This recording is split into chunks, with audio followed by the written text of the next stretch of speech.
আমি যদি না খাওয়াই তাহলে হয়তোবা তারা রোজা থাকতে পারবে না। এই চিন্তা ভাবনা করে আমার যদিও একটু কষ্ট হয়। কারণ হ্যালো গাইস, আসসালামু আলাইকুম।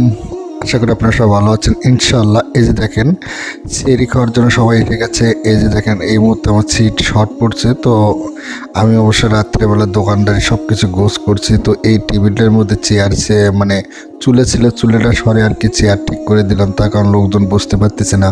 আর অলরেডি কিন্তু সেহরি খাওয়ার মতন সময়ও নাই, তো এই জন্য তাদেরকে জায়গা করে দিলাম। তো আজকে একটু লোকজন বেশি, বাইরের লোকজন বেশি।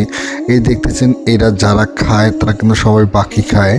তো এখানে শুধুমাত্র 2জন নগদ খাওয়ার মতন লোক আছে। আর যে এই রাত্রেবেলা ঘুম থেকে উঠে যে তাদেরকে সেহরি খাওয়াই, কিন্তু তারা কিন্তু সকলেই বাকি খায়। তো আসলে তারা, আমি যদি না খাওয়াই তাহলে হয়তোবা তারা রোজা থাকতে পারবে না। এই চিন্তা ভাবনা করে আমার যদিও একটু কষ্ট হয়। কারণ এই যে আমি 12টা 1টা বাজে যে ঘুমাই, আবার 3টা বাজে ঘুম থেকে উঠিয়ে ভাত তরকারি পাক করা লাগে, তাদেরকে খাওয়া লাগে, এবং কি আমাকে আবারও ফজরের নামাজ পড়া লাগে। পড়ার পর আবার মনে করেন একটু হয়তোবা রেস্ট নেই, রেস্ট নেওয়ার পর আসি আবারও কিন্তু ইফতারির দোকানদারি করা লাগে, মানে ইফতারি সব কিছু রেডি করা লাগে। এই দেখতেছেন যে এই ভাইটা বাকি খায়, কিন্তু সে কিন্তু লেগে থেকে চলে গেল। তো এই যে আসলে কি করব, মানবতা শুধু যে মানুষকে টাকা পয়সা দিয়ে সাহায্য করলে যে মানবতা, তা কিন্তু না। দেখেন তারা, আমি তাদেরকে এই যে সেহরি খাওয়াইতেছি, তারা এই সেহরি খেয়ে রোজা থাকতেছে।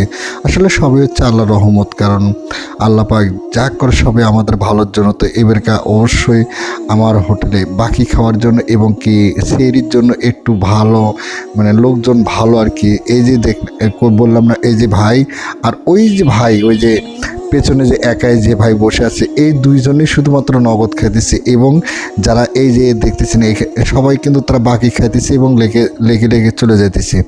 তো অলরেডি কিন্তু সবারই খাওয়া শেষ। এই যে দেখতেছেন আরেকটা ভাজতে বসলো, তাকে ভাত মানে তাকে খাবার দেবো। তাকে খাবার দেওয়ার পর অবশ্য আমি খাবো, কারণ আমাকেও তো রোজা থাকতে হবে। আসলেই আমার এখন সময় কিন্তু তেমন একটা সময় নেই, শুধুমাত্র 20 মিনিট সময় আছে। এদেরকে খিলেন দিলেন করার পরে অবশ্যই আমাকে খাইতে হবে। এই যে কিন্তু সবার শেষে আসলে যে যাকে ভাত দিলাম, সে কিন্তু সবসময় কোনোদিন আজানের সময়, সে কোনোদিন আজানের পরে মানে আগে আসে। তো এই যে সকলকে খাওয়ান দাওয়ান পরে আর কি সব কাজ শেষে আমাকে খাইতে হয়, কারণ আমি কিন্তু রোজা থাকি। আর ইনশাল্লাহ আমার জন্য দোয়া করবেন। আমি যখন থেকে রোজা রাখার নিয়ত করছি তখন থেকে আমি রোজা ভাঙি না, কারণ রোজা না থাকলে নিজের কাছে যেন কেমন কেমন যেন লাগে, যে আসলে আমি কি খাইতেছি, কি কারণে রোজা রাখতেছি না। আর যদি কোনো কারণবশত একটা রোজা যদি মিস হয়, আসলে আমাকে খুবই খারাপ লাগে। মানে সেই দিনটা খাওয়ার জন্য, খাওয়ার সময়, এবং কি মনে হয় যে আমি আজকে রোজা নেই, আমি কি কেমন মানে নিজেকে নিজে মনে করতে পারতেছি না যে কি কি বলবো।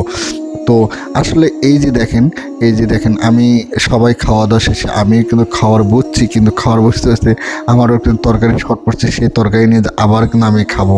তো আশা করি সবাই ভালো থাকবেন, সুস্থ থাকবেন, এবং কি সবাই বেশি বেশি করে এই ভিডিওটি শেয়ার করবেন। কারণ ভাই, শুধু টাকা পয়সা দিয়ে মানুষকে যে সাহায্য করলে সাহায্য হয় না, কারণ মানুষকে ভালোবাসতে হয় মন থেকে, ঠিক আছে? ইনশাল্লাহ আমার বিশ্বাস, আমার যেগুলো আমার যেগুলো বন্ধু বান্ধব আছে, তারা অবশ্যই আমাকে মন প্রান্তে ভালোবাসবে, এবং কি আমার ভিডিওগুলো বেশি বেশি করে শেয়ার করবেন। কারণ দেখেন এত কষ্ট করে এই যে দেখেন